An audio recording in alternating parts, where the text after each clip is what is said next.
Happy Black History Month. So as I told this story before, I'll say it as quickly as I can. Click the link below, Silent Hero Films. Thank you guys. Most pro-black film you'll ever watch. And my professor in college, I wanted to do my senior project on Martin Luther King, and he says, tell the whole story. And I thought he was racist at the time. But now I understand what he means. Tell the whole story. Know the truth. You know, shout out to Richard Archer, man, my professor at Whittier College. Hopefully he's still alive. Matter of fact, I'm going to see if he's still alive. 20 years ago, hopefully he's in his 80s. Hopefully he's still alive. And real liberal guy. Real charismatic, kind of goofy. Anyways, as I digress, as we looking at these sanctuary cities, right, and you see millions of illegal immigrants coming over, being promised a better life,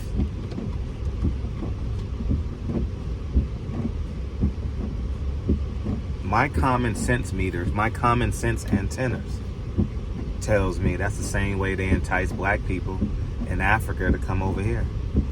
Now they're freezing. They're going to be indentured servants working, and they will be forced into slavery. Fred, what's slavery? Working under the table, having to create jobs, living in their cars, taking odd jobs to survive. And in doing so, they have created a lower class and a new voter base for the Democratic Party. Now, when you look at slavery created a lower class and a voter base for the Democrats. I'm just asking everybody to question what you've been taught. Seek the truth, and you'll be better off for it. But there's differences, location, but I don't believe you can force millions of people on a ship that takes 6 months. I don't think there's enough time.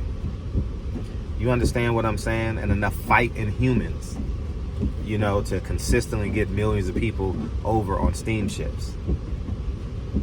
I do believe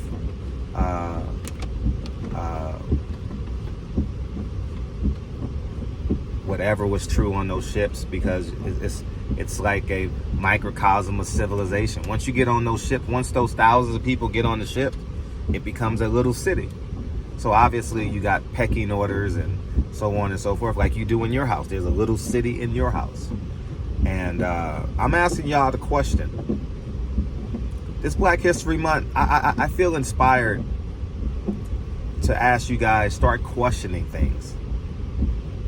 Start questioning things.